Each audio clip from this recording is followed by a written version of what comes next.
आमच्या ना घरी एका मांजरीला पिल्लं झालेले छोटी छोटी, ती पिल्लं मी तुम्हाला आज दाखवणार आहे। नमस्कार मंडळी, कसे आहात तुम्ही सगळे? आज ऊन तर एवढं पडलंय ना, काय सांगू नका बाबा। आणि आमची म्हैस ना बांधलेले उन्हात चरायसाठी बांधलेले, सकाळी पण आता भरपूर ऊन पडलंय म्हणून मी निघाले तिला आणायला। तिला ना एवढं ऊन लागलंय ना, किती किती पाणी प्यायला लागली बघा। आणि एवढं उन्हात तापली म्हणून म्हणलं तिच्या अंगावर थोडं पाणी पण टाकावं। एवढं भारी वाटत असेल तिला गार गार पाणी टाकल्यावर एवढ्या उन्हात ना। जेवढं वर अंगावर पाणी टाकल ना तेवढं ती जास्त वेळ पाणी पिती बरं का। एवढा पसारा आहे ना सगळा, ही आडगळीची खोलीच आहे आमची। आणि याच्यामध्ये ना हे बाहेरून मांजर आलेला आहे बरं का। बघा याला पिल्लं झालेले आहेत, एवढी भारी पिल्लं आहेत नाही, पण ती अजिबात सुद्धा त्या पिल्लाला हात लावू देत नाही बरं का। कसं ओरडतंय बघा।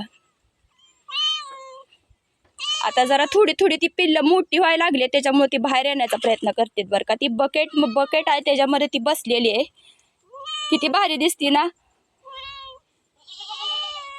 तुला नाही काय करणार, बस। तुम्हाला आवडली का आमची मांजर? नक्की मला कमेंट करून सांगा। बाय।